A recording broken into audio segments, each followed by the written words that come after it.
नमस्कार, स्वागत आप सभी का। मैं हूं मुकुल शर्मा। देश के सबसे भरोसेमंद चैनल डीडी न्यूज पर लेकर हाजिर हूं आपका अपना पसंदीदा शो खबरों का सरपंच न्यूज पंच। इस कार्यक्रम के जरिए हम आप तक पहुंचाते हैं वो खबरें जिन पर रहती है सबकी नजर। लेकिन न्यूज पंच में सिर्फ खबर नहीं बल्कि होगी खबर की पूरी पड़ताल तथ्य और आंकड़ों के जरिए, और आपको समझाएंगे खबर का हर एक पहलू। साथ ही ग्राउंड जीरो पर मौजूद अपनी टीम से भी जानेंगे लेटेस्ट अपडेट और हर खबर पर रहेगी पैनी नजर। और आज न्यूज पंच के जरिए जिन खबरों पर हमारी नजर रहने वाली है, आइए सबसे पहले वो साझा कर लेते हैं आपके साथ।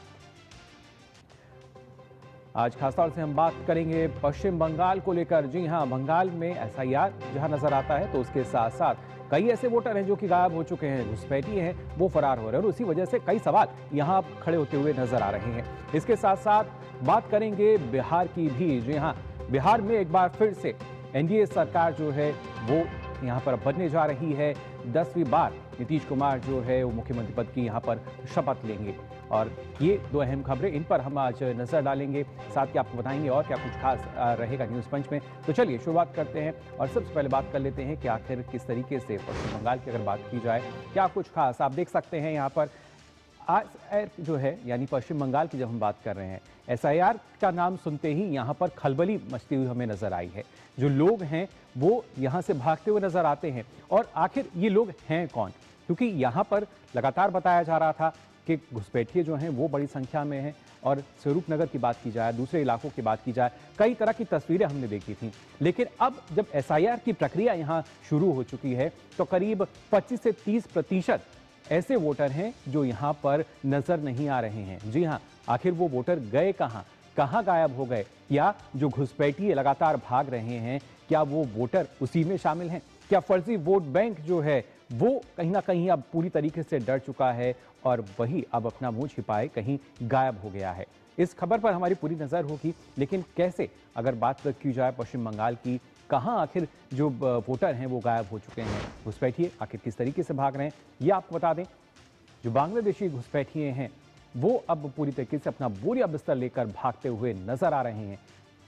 अटैची सूटकेस और इसके साथ साथ जो घुसपैठिए हैं वो आपको बता दें वो यहाँ नजर आते हैं। कैसे आप देख सकते हैं भारी संख्या में नजर आते हैं। सीमा पार चेक पोस्ट की जो तस्वीरें हैं वो लगातार वायरल हुई हैं सोशल मीडिया पर, अलग अलग प्लेटफॉर्म्स पर, किस तरीके से भारी संख्या में जो घुसपैठिए हैं वो भाग रहे हैं। हकीमपुर चेक पोस्ट पर भी आपको बता दें जो घुसपैठिए हैं वो डटे हुए हैं, यानी खलबली है कि कैसे यहाँ से निकला जाए। अभी तक वहीं पर बसे हुए थे। न्यू टाउन के चेक पोस्ट पर भी आपको बता दें घुसपैठियों की जो भीड़ है वो नजर आ रही है और वो खुद इस बात की पुष्टि कर रहे हैं कि उनको बांग्लादेश जाना है। सीमा पर आपको बता दें वतन वापसी के लिए सैकड़ों बांग्लादेशी जो हैं वो जुट चुके हैं और ये सारी कवायद जो है शुरू हुई है एसआईआर की प्रक्रिया शुरू होने के बाद। और इसी वजह से कहीं ना कहीं आपको बता दें अवैध बांग्लादेशी जो हैं वो लगातार भागते हुए नजर आ रहे हैं। अपना सामान जो है अटैची सूटकेस लेकर अब लगातार ये जो घुसपैठिए हैं सीमा पर नजर आ रहे हैं। भीड़ वहां पर बहुत ज्यादा नजर आती है और सोशल मीडिया पर हमने देखा था कई ऐसे वीडियो वायरल हुए थे जिसमें लगातार जो घुसपैठिए हैं वो भागते हुए नजर आ रहे थे। भारी संख्या में भीड़ नजर आ रही थी। लेकिन इसके साथ ही और किस तरह की जो तस्वीर है वो नजर आती है वो आपके साथ हम साझा कर लेते हैं, क्योंकि ना सिर्फ कहने की बात बल्कि अगर देखा जाए तो आप देख सकते हैं किस तरीके से बोरिया बिस्तर बनता नजर आया है। और उसके बाद अवैध रूप से रह रहे यहाँ पर बांग्लादेशी घुसपैठिए अब डर कर भाग रहे हैं और इनमें जो डर है वो डर है एसआईआर का। एसआईआर के आते ही एक खलबली हलचल जो है वो यहाँ देखने को मिल रही है और उसकी वजह से ही आपको बता दें लगातार अगर देखा जाए एक डर इन लोगों में नजर आ रहा है। इन 3 तस्वीरों के जरिए भी आप देख सकते हैं किस तरीके से लगातार एक जो पूरी प्रक्रिया है वो चल रही है। घुसपैठिए लगातार भाग रहे हैं, वहीं दूसरी ओर एसआईआर की प्रक्रिया पूरी तरीके से चल रही है। लेकिन इस बीच एसआईआर की प्रक्रिया के जब दूसरा चरण शुरू हुआ तो एक और खास जानकारी जो है वो निकलकर सामने आ रही है।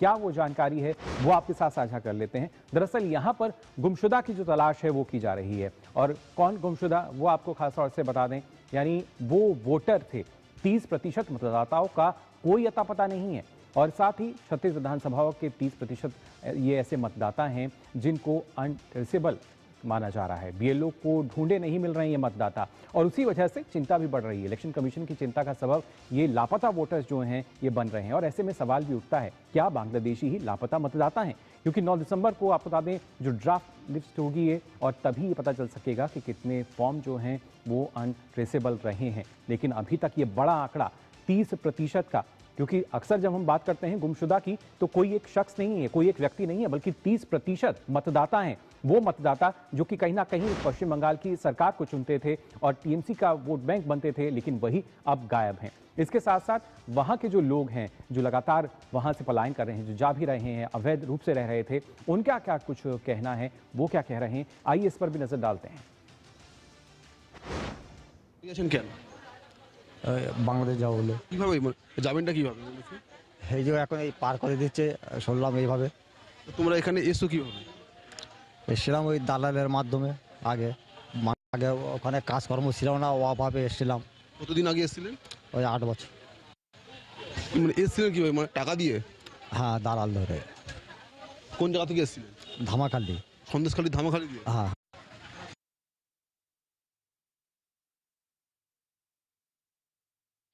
সল্টলেক সেক্টর 5।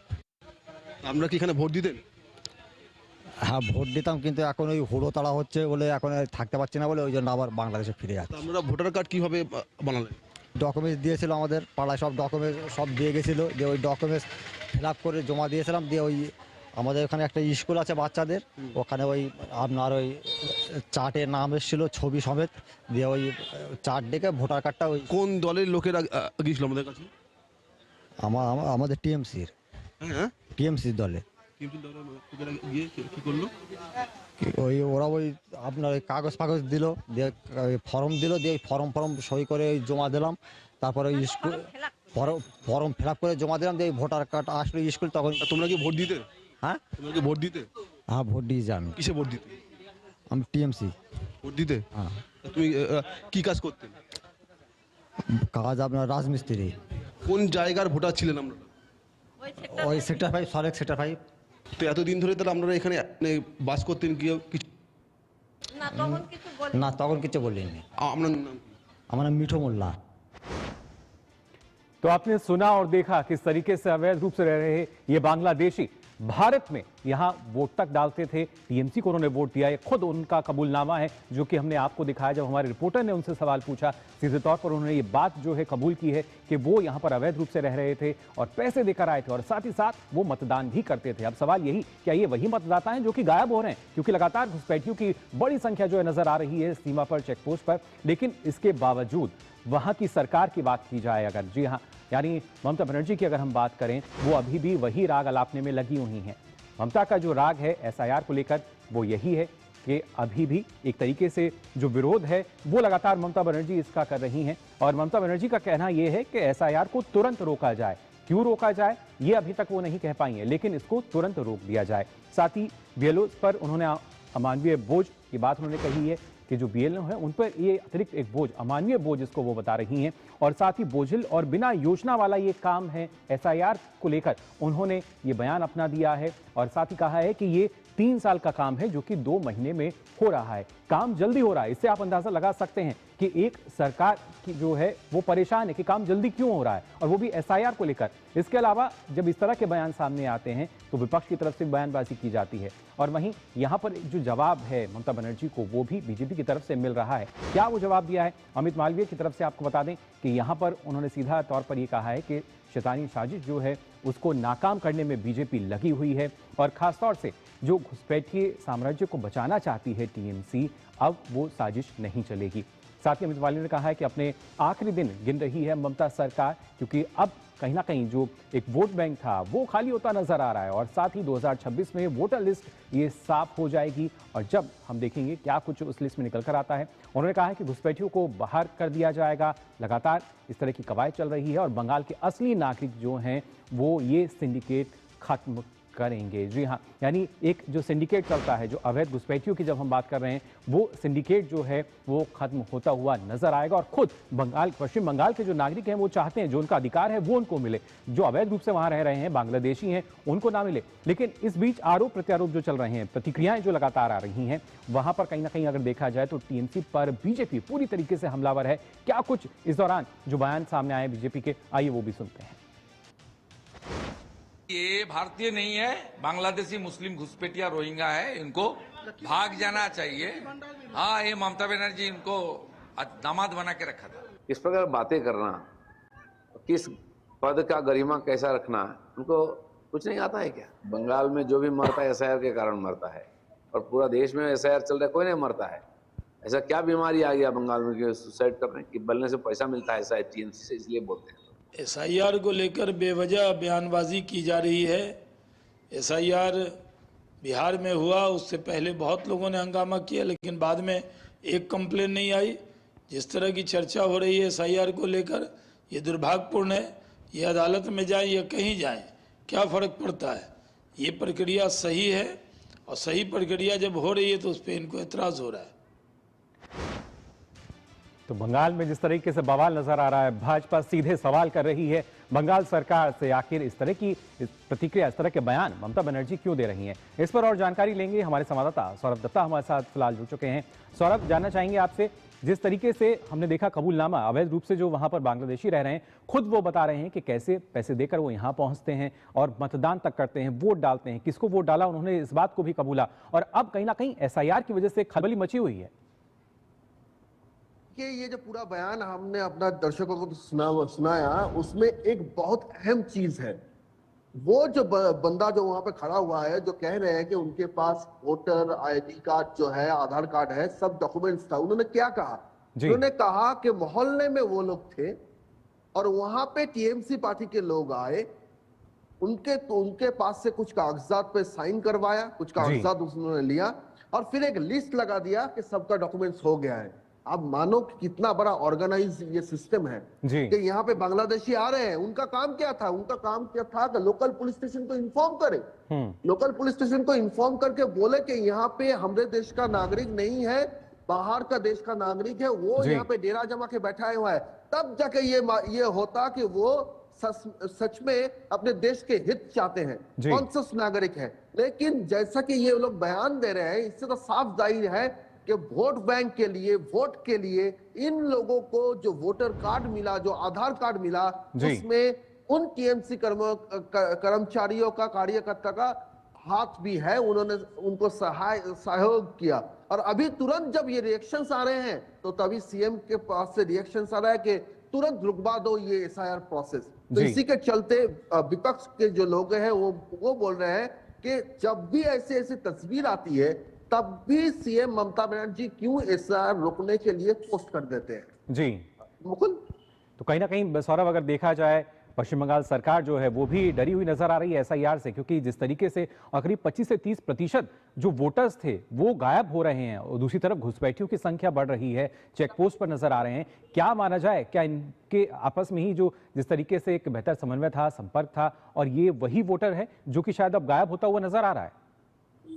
मुकुल देखिए, 99% एनुमरेशन फॉर्म डिस्ट्रीब्यूट हो चुका है। तो जब कमीशन ने इसका रिव्यू किया, जब रिव्यू मीटिंग में जाना गया बीएलओ को, आप जमीन में है, आप जमीनी हकीकत जानते हैं, क्या हालचाल है वहां का, क्या क्या हो रहा है, तो तभी जाके बीएलओस ने अपना एक्सपीरियंस बताया और उन्होंने कहा कि ऐसे बहुत सारे घर है, क्योंकि बीएलओस क्यों टाइम पे एनुमरेशन फॉर्म कलेक्ट नहीं कर पा रहे हैं। ये जानकारी जब कमीशन ने लिया, चुनाव आयोग ने लिया, तब बीएलओ ने कहा कि कैसे हम आपको जल्दी कर दे, क्योंकि एक घर में 3 बार जा रहे हैं लेकिन किसी को मिल नहीं रहा है। उनका कोई आता पता नहीं है, आसपास की पड़ोसी कोई बोल नहीं पा रहा है, जिसमें वो रेंट रहते हैं उसका जो लैंडलॉर्ड है वो नहीं बता पा रहे हैं कि कहाँ चले गए। तो इसका 3 सिचुएशन कमीशन के हिसाब से है। एक है कि उनका जो काम का जो सिलसिला है उसके चलते शायद वो और जगह पे शिफ्ट हो गए, ऐसा हो सकता है।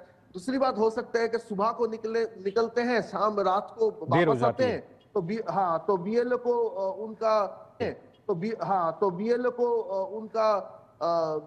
उनको दिखाए जा रहे हैं। चलिए, बिल्कुल सवाल यही, क्या वही ये वोटर्स हैं जो कि गायब हैं? लेकिन फिलहाल पश्चिम बंगाल में एसआईआर आने के बाद से गुमशुदा की जो तलाश है, सौरभ दत्ता आपका। अब आया असली स्वाद, अब आया स्वाद। जब स्वाद के पड़े हो लाले तो MDH का चंकी चाट मसाला डालें। MDH का चंकी चाट मसाला। MDH 80 करोड़ लोगों को मुफ्त राशन की सौगात है। एक नहीं, दो नहीं, ये 5 साल तक की बात है। मुफ्त में आपको अन्न मिलेगा, हर परिवार हर मंथ मिलेगा, कहीं भी किसी भी राशन की दुकान से मिलेगा। ये मोदी की गारंटी है। जी हाँ, प्रधानमंत्री गरीब कल्याण अन्न योजना के तहत 1 जनवरी 2024 से आने वाले 5 सालों तक गरीब और अंत्योदय परिवारों को हर माह मुफ्त राशन मिल रहा है। मुसीबतों की छुट्टी, मोदी की गारंटी। जब धरती चीर कर निकलता है लोहे का पत्थर और मिलता है मोंगिया के जोश से, फिर तपता है, पिघलता है और बनता है फौलाद। अब होता है सरिया सारी खूबियों के साथ। मोंगिया स्टील, मजबूत देश का मजबूत सरिया। ब्रेक के बाद आप सभी का एक बार फिर स्वागत। आप देख रहे हैं न्यूज पंच और बात कर लेते हैं बिहार की। जी हाँ, फिर से एक बार एनडीए सरकार, फिर से एक बार नीतीश सरकार। 243 में से 202 विधानसभा सीट पर एनडीए की प्रचंड जीत ने इस बार सारे चुनावी समीकरण ध्वस्त कर दिए और अब पूरी ताकत के साथ सरकार यहां पर बनने जा रही है। आप बता दें, नीतीश कुमार ने सीधे तौर पर जिस तरीके से यहां पर उनको नेता चुना गया एनडीए का, और अब से कुछ ही देर में करीब 11:30 बजे वो पटना के गांधी मैदान में सुशासन सरकार के मुखिया के तौर पर 10वीं बार मुख्यमंत्री पद की शपथ लेने जा रहे हैं। और इस दौरान और भी महत्वपूर्ण अतिथि जो हैं वो इस दौरान मौजूद रहेंगे। लेकिन खासतौर से अगर देखा जाए, इससे पहले आपको बताते हैं ये तो 10वीं बार है, लेकिन इससे पिछले 9 बार की अगर बात की जाए, किस तरीके से नीतीश कुमार जो हैं वो यहाँ की सत्ता पर काबिज हुए हैं। जी हाँ, शासन सरकार जरूर है, लेकिन कैसे लगातार एक बदलाव जो है वो यहाँ पर देखा गया है और कब कब, अगर खासतौर से बात की जाए नीतीश कुमार की, उन्होंने यहाँ पर सत्ता संभाली है, ये आपके साथ हम साझा कर लेते हैं। खासतौर से अगर देखा जाए, क्योंकि साल 2000 की सबसे पहले अगर हम बात करें तो यहाँ हमने देखा था सबसे पहले नीतीश कुमार नजर आए थे मुख्यमंत्री के तौर पर, लेकिन उसके बाद कई इस तरह का जो उनका राजनीतिक सफर रहा, उसमें क्या कुछ बदलाव हुए, किस तरह का ये सफर था, वो भी आपको हम बताएंगे। लेकिन अब आज के समय में जब 10वीं बार नीतीश कुमार मुख्यमंत्री पद की शपथ लेने जा रहे हैं और वो भी रिकॉर्ड, जी हाँ, ये एक रिकॉर्ड है, 10वीं बार वो यहाँ मुख्यमंत्री पद की शपथ लेंगे। और गांधी, अगर बात की जाए गांधी मैदान की, वो अपने आप में बेहद खास, काफ़ी महत्व इस गांधी मैदान का भी। पहली शपथ की अगर बात की जाए मार्च 2000 में नीतीश कुमार ने ली थी। इसके साथ साथ अगर बात की जाए दूसरी शपथ की, तो दूसरी शपथ जो है उन्होंने यहाँ पर ली थी 24 नवंबर 2005 की अगर हम बात करें। साथ ही इसके साथ साथ अगर बात की जाए तीसरी शपथ की, तो वहाँ भी हमने देखा था कैसे वो जो मुख्यमंत्री के तौर पर नजर आए थे, यानी नवंबर 2010 की बात की जाए, और यहाँ उनका जो कार्यकाल था वो किस तरीके से करीब 5 साल का रहा। साथ ही इसके बाद अगर हम बात करते हैं 2015 की बात की जाए, क्योंकि ये उनका जो कार्यकाल रहा है, ये जो राजनीतिक सफ़र रहा है, ये अपने आप में काफ़ी महत्वपूर्ण, और ख़ासतौर से हमने देखा कि बीच में हो सकता है कि जो उनकी अवधि है वो कभी 5 साल रही, कभी 4 महीने रही, तो कभी 7 दिन भी रही करीब। और ख़ासतौर से अगर बात की जाए तो अगस्त 2022 में 1 साल 9 महीने की भी वो रही। लेकिन इसके बाद जिस तरीके से एक बड़ा बदलाव हमने यहाँ पर देखा है बिहार में, और वही जो जनता है, बिहार की जनता, उसी ने उसी बदलाव को देखकर शायद इस बार भी मोहर लगाई है और फिर से एक बार एनडीए की जो सरकार है वो बिहार में बनने जा रही है। अब से कुछ ही देर बाद आपको बता दें, नीतीश कुमार जो हैं वो यहाँ पर मुख्यमंत्री पद की शपथ लेंगे, क्योंकि ये जो पूरा सिलसिला रहा है खास तौर से ये काफ़ी महत्वपूर्ण रहा है। और यहाँ पर अगर बात की जाए एनडीए की भी, तो यहाँ हमने देखा था किस तरीके से उनको लाभ मिलता हुआ इसका नज़र आया था। लेकिन फिलहाल जो बिहार का जो फाइनल नतीजे रहे थे वो क्या रहे थे, आखिर कैसे ये जो स्थिति थी वो बनते हुए नजर आई थी, वो आपके साथ मैं साझा कर लेता हूँ। आप देख सकते हैं, अगर बीजेपी की हम बात करें या एनडीए की अगर खासतौर से बात की जाए, 202 सीटें, इसके साथ साथ महागठबंधन जो कि 35 सीटों पर सिमट कर रह गया, और जबकि अन्य की बात करें तो वहाँ भी 6 सीटें हमने यहाँ पर देखी थी। लेकिन सबसे ज़्यादा देखिए किस तरीके से जो कद है वो बढ़ता हुआ नजर आया है। फिर चाहे बीजेपी की हम बात करें, रिव्यू की बात की जाए, लेकिन महागठबंधन की अगर बात की जाए तो महज 35 सीटों पर तमाम जो दल थे, तमाम सहयोगी दल महागठबंधन के वो सिमट कर रह गए। हालांकि जो अन्य हैं वो भी 6 सीटों पर यहाँ सिमटे, लेकिन अपने आप में काफ़ी महत्वपूर्ण कि किस तरीके से 10वीं बार नीतीश कुमार जो हैं वो मुख्यमंत्री के तौर पर शपथ लेने जा रहे हैं। बिहार की जनता की पहली पसंद के तौर पर उनको देखा जा रहा है। और हमारे संवाददाता शैलेंद्र फिलहाल हमारे साथ जुड़ चुके हैं, उनसे जान लेते हैं क्या कुछ किस तरह की तैयारियां अब पूरी हो चुकी हैं और अब से कुछ देर बाद वो शपथ भी लेंगे। शैलेंद्र, अब से कुछ ही देर बाद माना जा रहा है कि नीतीश कुमार जो है 10वीं बार मुख्यमंत्री पद की शपथ लेंगे। किस तरह का माहौल नजर आ रहा है, और गांधी मैदान की अगर बात की जाए अपने आप में ये भी काफी ऐतिहासिक है।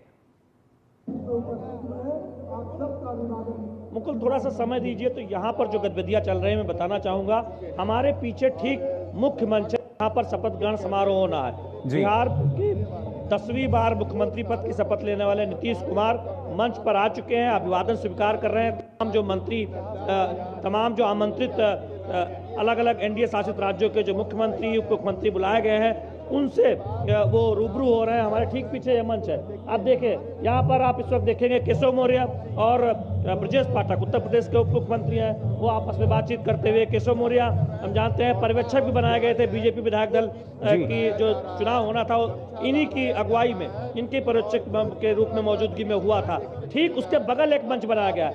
हम देख रहे हैं तमाम जो सांसद हैं वो बिहार के सांसद या फिर बिहार से जिनका नाता है वो बैठे हुए हैं। राधा मोहन सिंह बीजेपी के वरिष्ठ नेता है, वो यहाँ पर मौजूद है। मनोज तिवारी दिल्ली के सांसद हैं, बिहार से उनका नाता है, गाना भी उन्होंने बनाया था बिहार चुनाव में, वो यहाँ मौजूद है। हमारे सहयोगी मधुरेश भी है। मधुरेश, हम देख रहे हैं पवन सिंह है और अक्षरा सिंह है जिन्होंने बीजेपी के लिए जमकर प्रचार किया था, वो भी आप देखिए। जो दूसरी तरफ मंच है मुख्य मंच के बगल, वो अभिवादन स्वीकार कर रहे हैं, जनता से रूबरू हो रहे हैं। तो क्या कहेंगे, ये जो तस्वीरें बता रही है, एक मुख्य मंच और उसके बगल में दूसरा मंच जहाँ तमाम नेता मौजूद है। देखिए, बिल्कुल जो एनडीए की प्रचंड जीत हुई है, एनडीए की प्रचंड जो जीत हुई है, इसमें कहीं ना कहीं मनोज तिवारी हो या पवन सिंह हो या फिर जितने भी गायक हो, उन सब का एक बड़ा योगदान है। कि देखिए जिस तरीके से मैथिली ठाकुर को पहली बार टिकट देकर के बीजेपी ने एक बड़ा प्रयोग किया था।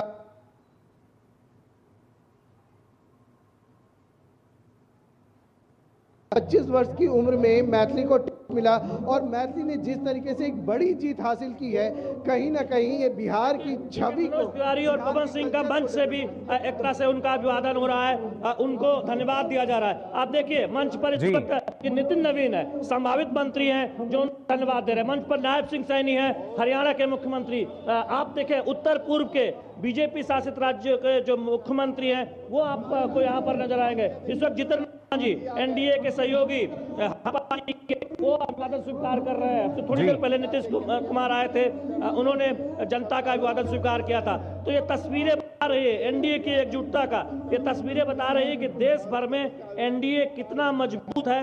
जो थोड़ी देर बाद जब यहाँ पर और मुख्यमंत्री आएंगे और मंच जब पूरा सजा होगा तब वो आप तस्वीरें देखेंगे। गांधी मैदान एक खास बनता हुआ यहाँ पर दिखाई देगा। लेकिन ठीक मुख्य मंच के बगल में जो मंच है, हम तमाम उन नेताओं को देख रहे हैं जिन्होंने जमकर चुनाव प्रचार किया था। साध्वी निरंजन ज्योति जो सह पर्यवेक्षक बनाई गई विधायक दल में की बैठक के लिए, चुनाव के लिए, वो भी वहाँ बगल के मंच पर है। जी आप कुछ पूछना चाह रहे हैं मुकुल?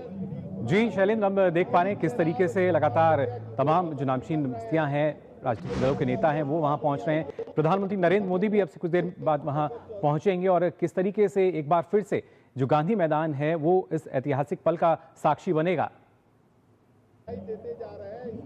देखिए, 3 बहुत महत्वपूर्ण बातें जो आपसे बताना चाहता हूं। जब प्रधानमंत्री नरेंद्र मोदी यहां पर पहुंचेंगे उसके बाद औपचारिक तौर पर हम देखेंगे कि शपथ ग्रहण समारोह शुरू होगा। कौन कौन मंत्री बनने वाले हैं उससे पर्दा हट जाएगा। हालांकि अब नाम सामने आने शुरू हो गए हैं। बीजेपी के तमाम संभावित मंत्रियों को फोन गया है, जेडीयू के मंत्रियों को फोन गया है। हम लोजपा और चित्रनाथ मांझी की पार्टी और उपेंद्र कुशवाहा की पार्टी के संभावित मंत्रियों की चर्चा कर ही चुके हैं। विधानसभा अध्यक्ष कौन बनने वाला है, प्रेम कुमार तकरीबन तय हो गया है। हमारे सूत्रों ने कंफर्म कर दिया है कि वो विधानसभा अध्यक्ष बनने जा रहे हैं। 10वीं बार नीतीश कुमार की अगुवाई में जो मंत्रिमंडल शपथ लेने जा रहा है उसके तमाम नाम अब चर्चा में है।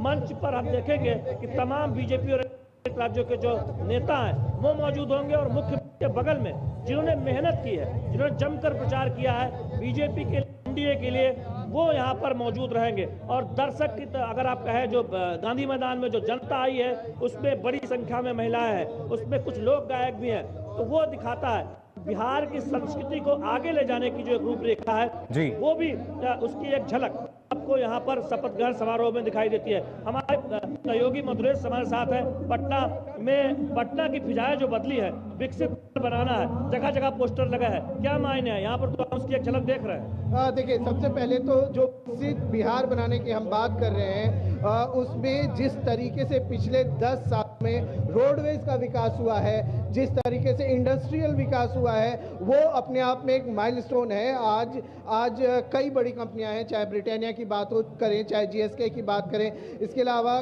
कई आईटी कंपनियां जो हैं वो बिहार में अपना सेटअप कर रही हैं। गया जो है वो अमृतसर कोलकाता इंडस्ट्रियल कॉरिडोर का एक नोड बन रहा है, जहां पर अभी भी कई कंपनियां जो हैं वो अपना इन्वेस्टमेंट करने की तैयारी कर रही हैं और इनफैक्ट इन्वेस्टमेंट के लिए पाइपलाइन में भी है। तो इस तरीके से इंडस्ट्रियल बेस की बात करें तो बिहार एक नए अध्याय को लिख रहा है, एक नए अध्याय पे आगे बढ़ रहा है।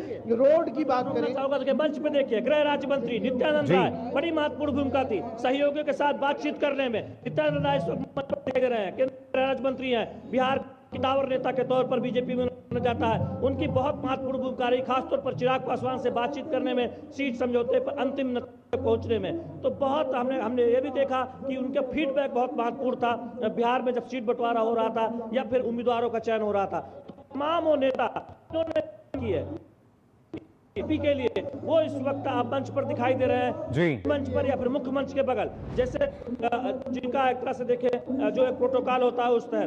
तो बिल्कुल शैलेंद्र दिखाती है कि ये जीत प्रधानमंत्री नरेंद्र मोदी की अगुवाई में, मुख्यमंत्री नीतीश कुमार के नेतृत्व में जी बिल्कुल, ना सिर्फ प्रधानमंत्री नरेंद्र मोदी बल्कि नीतीश कुमार, जिनका मैजिक जो है वो चलता हुआ नजर आया था। और अब से कुछ देर बाद नीतीश कुमार यहाँ शपथ लेते हुए भी हमें नजर आएंगे। फिलहाल के लिए न्यूज मंच में बस इतना ही। मुझे दीजिए अनुमति। नमस्कार।